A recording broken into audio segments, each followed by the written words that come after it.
Hello les filles, donc nous voici à Dubaï pour un petit vlog. Donc c'est vrai qu'habituellement c'est Sandra in Paris, mais là du coup c'est Sandra in Dubaï. Donc ça change un peu. Hier pour faire un petit topo, j'ai passé la journée avec Khadija pour tourner le 24 heures avec une locomotive.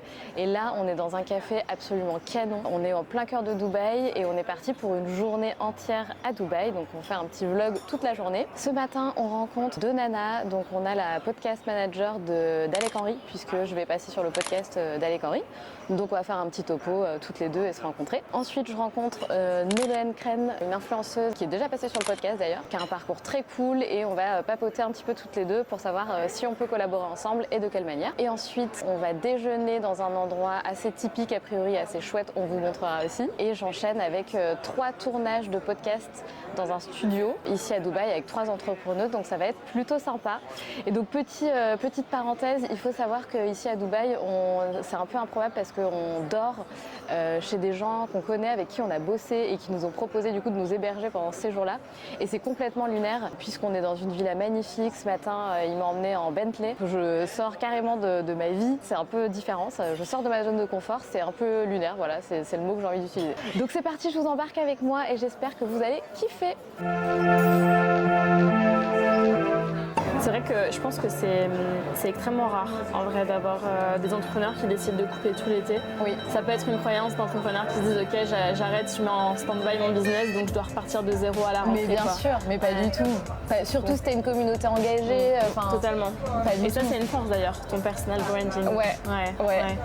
Ok. Et qu'est-ce que tu trouves intéressant, parce que le but bon c'est pas de faire l'interview qu'on fera jeudi que tu feras avec Alec, mais d'avoir les informations et les axes les plus importants, les plus intéressants, qu'on ait cette ligne directrice qu'on disait tout à l'heure. Tu l'as développé direct quand tu t'es lancé, ton personal brand? En fait, je prends des notes, hein, je t'écoute, mais je prends des notes. Complètement. Alors pas du tout. Donc moi déjà, ce qu'il faut savoir, c'est que le podcast, c'était un side project. Je l'ai lancé en parallèle de mon CDI. Et c'était juste un podcast. Et c'était les locomotives. Et moi, on me voyait pas. J'étais vraiment cachée derrière les locomotives. Et petit à petit, j'ai bien compris que les stratégies qui fonctionnaient, c'était de commencer à se mettre en avant, au contraire devant ta marque et non pas derrière. Donc j'ai commencé à le faire, mais vraiment timidement, tu vois. Et c'est vraiment en 2023 où je me suis dit, ok, j'ai envie de tout péter, quoi, niveau personal branding. Et du coup, je me suis faite toute seule ma stratégie de personal branding. Et là, en 2023, à fond personal branding. Ok. On n'a pas bougé de café, on est toujours chez Apricot et c'est d'ailleurs Nolwenn que je vais vous présenter, que vous connaissez peut-être déjà, qui nous a fait connaître ce café qui est trop canon, donc hors de question de bouger. Du coup là je rencontre Nolwenn, elle est déjà passée dans le podcast qui avait été énormément écouté d'ailleurs, tu as une super belle communauté. Donc Nolwenn qui est créatrice de contenu, on va faire un petit point aujourd'hui toutes les deux pour voir si on peut collaborer par la suite, si elle peut justement collaborer sur la Locomotive Academy grosso modo et voir ce qu'il est possible ou pas de faire ensemble. Du coup on va passer un petit moment ensemble et on va vous filmer quelques parties pour que vous voyez un petit peu de quoi on parle, quel sujet on aborde. Parfait. Voilà, si ça te va. Très bien. Un sujet qui m'intéresse de ouf. C'est justement là on est en pleine réflexion sur ce que va faire mon mec. Et du coup j'avais raconté à Manu, Manu il s'appelle Manu. J'ai dit ouais mais tu sais le mec de Nolwenn il travaille avec elle, c'est son agent et tout. Comment ça s'est fait exactement? Et non mais déjà c'était pas prévu. Et est-ce que lui tu vois d'un point de vue égo masculin il a pas eu ce souci là? Ça a été un peu compliqué. Ah ok. Ça a été un peu compliqué parce que quand on était en France il avait une auto-entreprise. Alors qu'ici on est vraiment sur la même société quoi, on est vraiment, c'est différent, mais en France tu peux pas tout changer tes statuts comme ça et tout, c'est compliqué, donc j'avais pas envie, je savais pas si ça allait lui plaire, je savais pas si ça allait durer longtemps ni rien, tu vois. Donc au début j'avais pas envie de tout rechanger mes statuts pour ça. Donc au début un peu compliqué parce qu'il avait l'impression de travailler avec moi, pas pour moi, tu vois, c'était ça la grosse différence. D'accord. Donc voilà. Mais ce qui est mieux du coup non? Parce que s'il a l'impression de travailler pour toi, c'est ce qu'il voulait mais il avait pas l'impression, pardon, je me suis mal expliquée. Ok, donc il avait l'impression de travailler pour toi. Il avait l'impression que parfois quand je lui demandais des choses, il me disait mais moi je travaille pas pour toi, je travaille avec toi quoi. Tu vois, ça c'est trop les mecs. C'est normal après, peut-être que même moi ça m'aurait fait ça dans le sens inverse, tu vois, parce que j'ai aussi un caractère hyper entreprenant et lui aussi il était fait pour l'entrepreneuriat à 100%. Mais du coup il avait pas sa légitimité tu vois au début et ça a toujours été convenu qu'au moment où on allait pouvoir le faire, il lancerait aussi son business. Mais il fallait qu'il trouve dans quoi et avec quoi. Donc là on a travaillé ensemble quasiment 2 ans où il faisait qu'avec moi pour se former à tout le monde du digital, à plein de petites choses. Bon, en vrai, en 2 semaines, il était opérationnel. En fait, il est très smart et ça va très vite. Donc même moi, j'étais rassurée parce que c'est pareil, imagine, il est nul. Non mais Comment tu sais quoi tu sais quoi, oui, Ouais. bien sûr. Non, il a été tout de suite incroyable. Donc, Ok, mais il a quitté... il a la finance en 2 jours. On était en voyage à Venise, on s'est dit pourquoi pas bosser ensemble. Il est rentré le lundi, il a tout quitté. Il a appelé son père le dimanche pour lui dire je te préviens, je démissionne demain. Son père lui a dit mais ça va pas, t'es fou et tout. Et en fait, il l'a fait. Mais attends, il démissionne, donc il n'avait pas son auto-entreprise, il était salarié à la base. Alors si, il a ouvert son auto-entreprise avant, mais tu le fais en 5 minutes. Oui, voilà. En ligne. Et quand, petite astuce, je sais pas si tu laisseras ça, mais quand tu ouvres ton business avant de quitter ton job, parce que donc du coup il a prévenu sa direction le lundi, mais après pareil, tu vois, ça se fait pas comme ça. Oui. Il faut poser ta démission ou ton... Complètement, t'as un préavis. Ou à l'amiable. Ensuite t'as ton préavis, tu termines. Et en fait du coup il a commencé le business avec moi en même temps. Oui. Déjà pour voir si ça lui plairait ou pas, parce que complètement un challenge. Et en fait quand t'as ton business en amont et que tu quittes à l'amiable, t'as Pôle emploi qui te soutient pendant un moment. Donc il avait ça aussi. Incroyable. C'est-à-dire qu'il avait une partie minime et de son salaire en plus de son revenu de ton entreprise. D'accord. Et qui n'était pas déductible. Donc, hyper D'accord, intéressant. Incroyable. J'étais pas du tout au courant de ça. Autre question par rapport à ça. Je suis hyper relou. Juste petit topo du coup parce que je sais qu'on est filmé. Je suis au courant. C'est ça. On fait comme sinon, mais on sait. Petit aparté très perso. C'est vrai que ça m'a déjà traversé l'esprit de est-ce que je devrais pas l'intégrer au sein des locomotives, mais si oui, pour faire quoi. Et du coup, donc question par rapport à ça aussi. Est-ce que vous aviez pas ce stress, genre c'est toi qui vas devoir le payer, enfin c'est ta boîte qui va devoir le payer. Est-ce que t'avais pas cette peur de dire il va falloir que du coup j'encaisse 2 salaire en fait.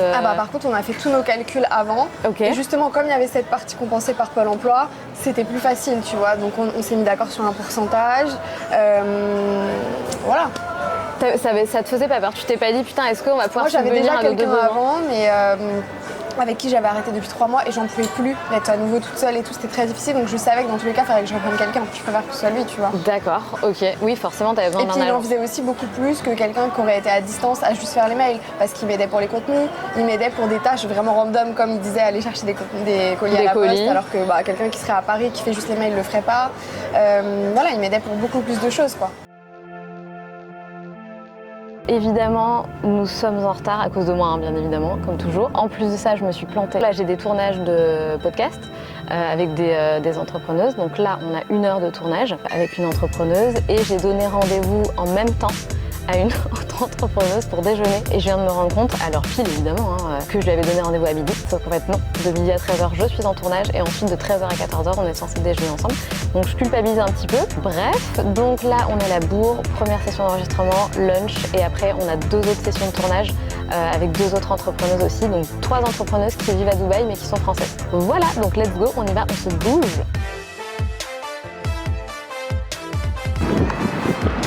J'en perds ma bouteille d'eau.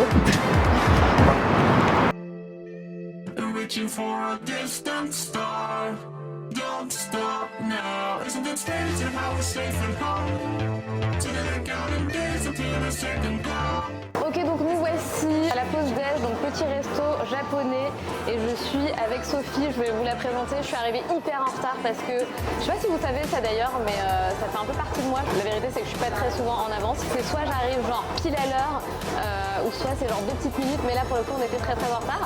Donc je suis avec Sophie. Coucou Sophie. Hello, salut. Tu peux te présenter peut-être? Du coup je m'appelle Sophie, j'ai 2 agences de communication spécialisées dans le personal branding. Puis j'ai aussi des formations liées au personal branding. Tout lié au personal branding.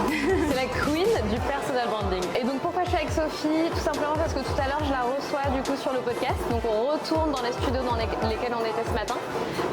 Et on va du coup échanger avec Sophie pendant 1 heure d'interview. Et on déj ensemble, on en profite pour déj ensemble. Elle va m'expliquer un petit peu ce qu'elle fait et ça nous permet de nous rencontrer. Voilà, donc là on va prendre des plats. Comment ça s'appelle ces plats là? Des udon. C'est un plat traditionnel japonais. Ok. UDON. UDON. Donc let's see. C'est nouveau pour moi, je connais pas, mais on va voir ce que ça donne.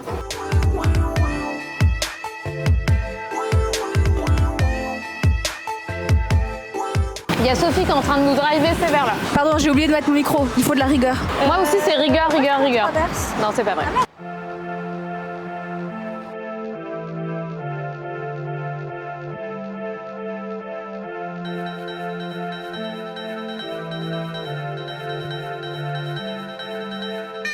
Ok, donc on vient de finir cette journée de folie. On a vu beaucoup de monde, c'était un peu le rush, j'ai pris beaucoup de retard comme je vous l'ai dit.